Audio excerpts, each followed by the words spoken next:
దేవుడు లోకమును ఎంతో ప్రేమించెను, కాగా ఆయన తన అద్వితీయ కుమారునిగా పుట్టినవాని యందు విశ్వాసముంచు ప్రతి వాడును నశింపక నిత్యజీవము పొందునట్లు ఆయనను అనుగ్రహించెను.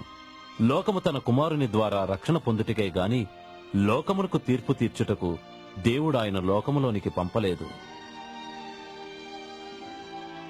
నేటికి నీ యేసుక్రీస్తుకు ప్రపంచమంతటిలో సుమారు 100 కోట్ల మంది అనుచరులున్నారు. 4 సువార్తలలో క్రైస్తవ విశ్వాసం యొక్క ప్రారంభమును గూర్చి రాయబడి ఉన్నది. అయితే ఇవే సంఘటనలు గూర్చి కొద్ది మార్పులతో ఇతర సువార్తల్లో కూడా చెప్పబడినది. ఈ గాథ పూర్తిగా లూకా శుభవార్త నుండి సంగ్రహించబడింది.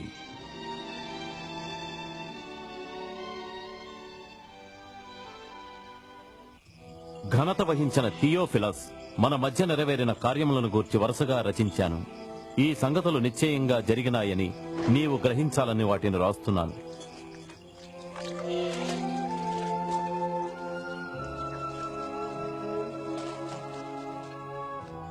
కైసరైగుస్తు రోమా చక్రవర్తిగా, హేరోదు దేశపు మహారాజుగా పరిపాలిస్తున్న రోజుల్లో నజరేతు గ్రామంలో ఉన్న కన్యక దగ్గరకు దేవుడు గాబ్రియేలు దూతని పంపాడు.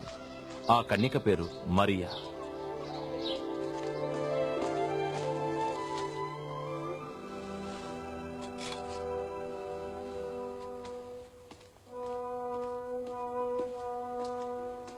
మరియా, భయపడకుము. దేవుని వలన నీవు కృప పొందితివి. నీవు గర్భము ధరించి కుమారుని కని ఆయనకు యేసు అని పేరు పెట్టెదవు. ఇదెలా సాధ్యం? నేను కన్యను కదా. పరిశుద్ధాత్మ నీ మీదికి వచ్చును. సర్వోన్నతుని శక్తి నిన్ను క్రమ్ముకొనును. పుట్టబోవు శిశువు పరిశుద్ధుడైన దేవుని కుమారుడనబడును. ఆయన రాజ్యానికి అంతముండదు. మరియ బంధువురాలైన ఎలిజబెతు దగ్గరకు యూదయ దేశంలోని గ్రామానికి వెళ్ళింది. ఆమె కూడా దైవకృప వలన గర్భము ధరించి ఉన్నది. ఎలిజబెత్, మరియా, మరియా, స్త్రీలలో నీవు ఆశీర్వదింపబడిన దానవు. నీ గర్భములోని శిశువు ఆశీర్వదింపబడెను. నీ శుభవచనము వినగానే నా గర్భములోని శిశువు ఆనందముతో గంతులు వేసెను. నా ప్రాణం ప్రభువును గణపరుచుచున్నది. నా ఆత్మ నా దేవుని యందు ఎంతో ఆనందించుచున్నది. ఇప్పటి నుండి అన్ని తరాల వారు నన్ను ధన్యురాలినంటారు.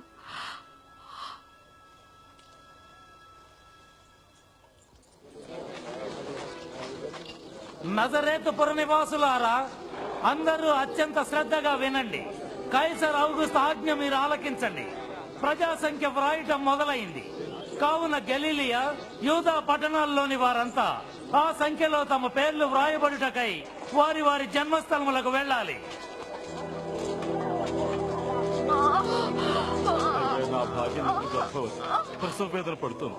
దయచేసి మీ సత్రంలో అప్పటికే మరియకు యోసేపుతో ప్రధానం అయినందున మరియ యోసేపులు వారి పేర్లు జనాభా లెక్కల్లో రాయించుకొనుటకు బెత్లెహేమునకు వెళ్ళిరి. అయితే అక్కడ వారికి స్థలం దొరకనందున ఒక చిన్న పశువుల పాకలో తలదాచుకున్నారు.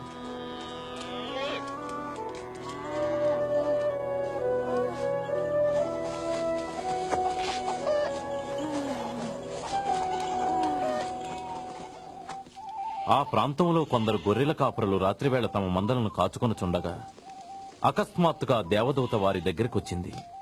ప్రకాశవంతమైన ఒక దివ్య వెలుగు వారి చుట్టూ ప్రకాశించింది.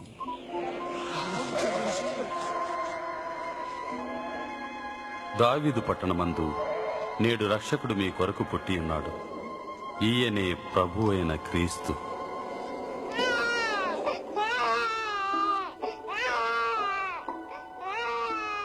గొర్రె కాపరులు ఆతృతగా వెళ్లి తొట్టిలో పడుకుని ఉన్న శిశువును చూచిరి.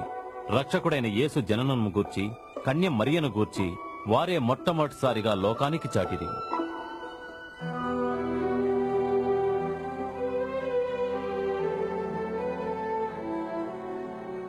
యోసేపు మరియా ఒక వారం అయిన తర్వాత సున్నతి చేయి దినములు ప్రారంభమైనప్పుడు బాలుని యెరూషలేమునకు తీసుకువెళ్లి అతనికి యేసు అని పేరు పెట్టి ప్రతిష్ఠించిరి. నీతిమంతుడు భక్తిపరుడై క్రీస్తును చూడకమునుపు మరణము పొందడని పరిశుద్ధాత్మ ద్వారా తెలుపబడిన సీమోను కనిపెట్టియుండెను. నాథా, ఇప్పుడు నీ మాట చొప్పున సమాధానముతో ఈ దాసుని పోనెత్తుతున్నావు.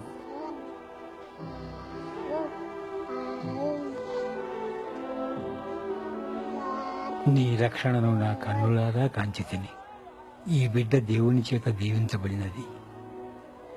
మీరిరువులను దీవించబడుదురు.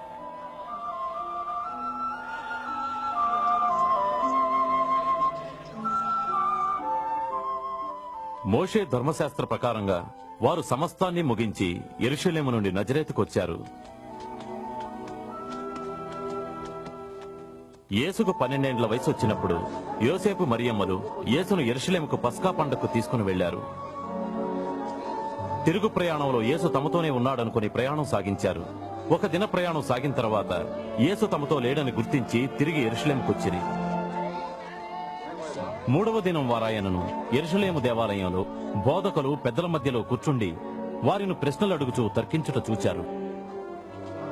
ఇతను ఎవరి బిడ్డ ఇలాంటి ప్రశ్నలు అడుగుతున్నాడు? ఆయన నజరేతువాడు. మాతో వచ్చాడనుకున్నాం. అలా సాహసించి రానందుకు అతన్ని మన్నించండి. ఆయన జ్ఞానానికి వారు ఆశ్చర్యపోయారు.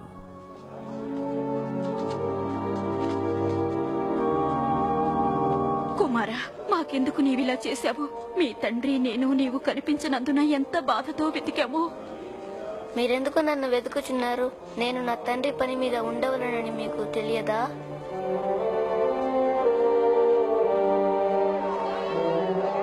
ఆయన వారితో నజరేతుకొచ్చి వయస్సునందు జ్ఞానమందు దేవుని దయయందు మనుష్యుల దయయందు వర్ధిల్లుచుండెను.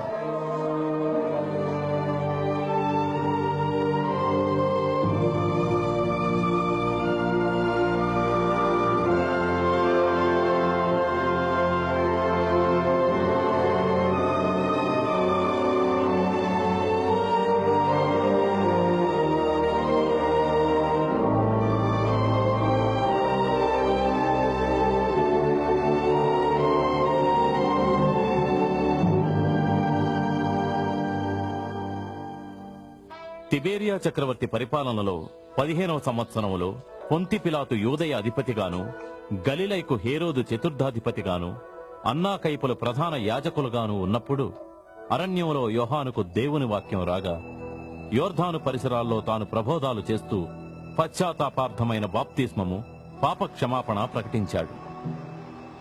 మీ పాపాల నుండి తిరగండి, బాప్తిస్మం పొందండి, దేవుడు మీ పాపాలు క్షమిస్తాడు. ప్రవక్త యేషయా గ్రంథంలో ప్రవచించిన విధంగానే అరణ్యంలో ఎవరో కేకలు వేస్తున్నారు. ప్రభువు కొరకు మార్గాన్ని సిద్ధం చేయండి, ఆయన ప్రయాణానికి త్రోవను సరళం చేయండి. ప్రతి పల్లము పూడ్చబడును, ప్రతి కొండ మెట్ట చదును చేయబడును, వంకర మార్గములన్నీయు సరిగా చేయబడును, కరకు మార్గములన్నీయు నున్నన చేయబడును. సకల మానవ జాతి ఆ దేవుని రక్షణను చూస్తా. మేమేం చేయాలి? ఓ సర్ప సంతానమా, మమ్మల్ని ఏం చేయమంటారు? చెప్పండి, మేము ఎటువైపు వెళ్ళాలి? ఎవరికైనా ఒక్కడికి 2 అంగీలున్నచో లేని వారికి ఎవరికైనా తప్పకుండా ఇవ్వాలి. భోజనం ఉన్నవాడు పంచుకోవాలి. బోధకుడా, మేము సుంకము వసూలు చేసేవాళ్ళం, మరి మేమేం చెయ్యాలి? ఏర్పరచినంత కంటే ఎక్కువ తీసుకోవద్దు. అయితే మా సంగతి ఏమిటి? మేమేం చేయాలి? ఎవరి వద్ద బలవంతంగా డబ్బు తీసుకొనవద్దు, ఎవరి మీద అపనింద మోపవద్దు. మీ జీతంతోనే తృప్తి పొందండి.